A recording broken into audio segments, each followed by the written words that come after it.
Je vous propose quand même, si vous êtes d'accord, de continuer encore quelques minutes parce que je trouve qu'on a deux groupes de questions encore intéressants.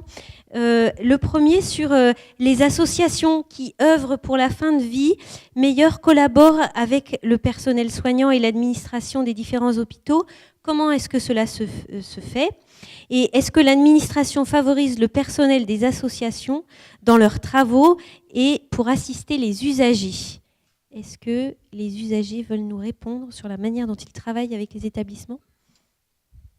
Bien sûr.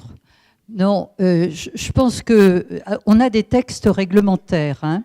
Depuis la loi du 4 mars 2002, les associations qui sont des associations agréées du système de santé par une commission nationale d'agrément doivent siéger dans un certain nombre d'instances des établissements.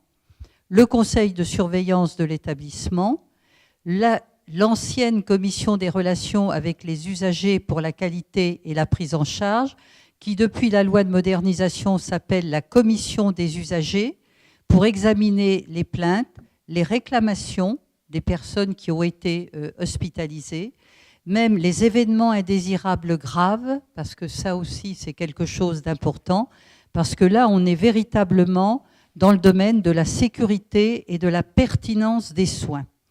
Et nous siégeons dans des instances également de protection sociale, etc. Mais c'est prévu par des textes réglementaires.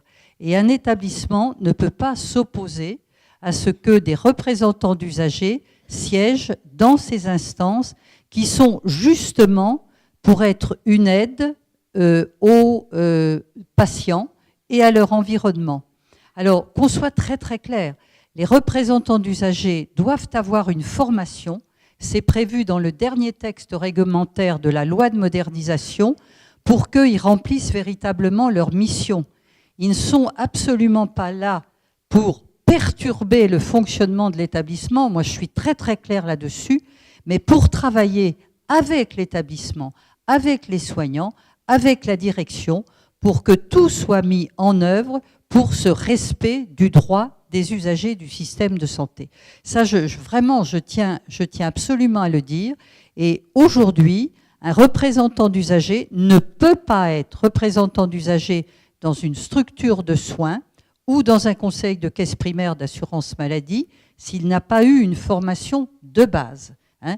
Et c'est l'Union nationale ou l'Union régionale qui font ces formations, d'ailleurs dans lesquelles des professionnels de santé, parce que moi j'aime bien utiliser, je l'ai utilisé tout à l'heure, mais je le réutilise, c'est le travailler ensemble et le regard croisé. Je crois qu'il faut être très clair, on n'est pas là en tuyau d'orgue, on est là pour travailler ensemble. Et puis j'avais une question que je voulais poser sur ceux qui ont des comités d'éthique, donc Sully, Gien, Briard.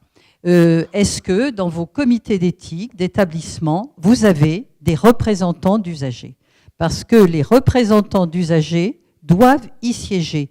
Et quand on évoque, par exemple, des problèmes de fin de vie, un certain nombre d'autres thématiques qui touchent les soignants, je pense que ce serait important qu'il y ait des représentants d'usagers formés à l'éthique. Hein. Il faut être très clair là aussi. Hein. Il faut que, et ça, moi je suis vice-présidente de l'espace régional éthique, et nous faisons des formations avec l'ensemble des participants des comités d'éthique pour être vraiment au fait de tout ce qui va être traité. Et ça, je crois que c'est indispensable que les usagers puissent siéger, parce que je crois que c'est fondamental. Puis je voudrais ajouter autre chose.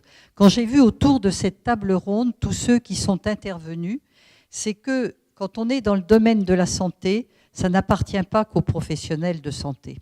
Et qu'aujourd'hui, des psychologues, des philosophes, des anthropologues, des sociologues sont là aussi pour nous aider à décoder ce qu'est le domaine de la santé et ce qui fait le choix d'une société, justement.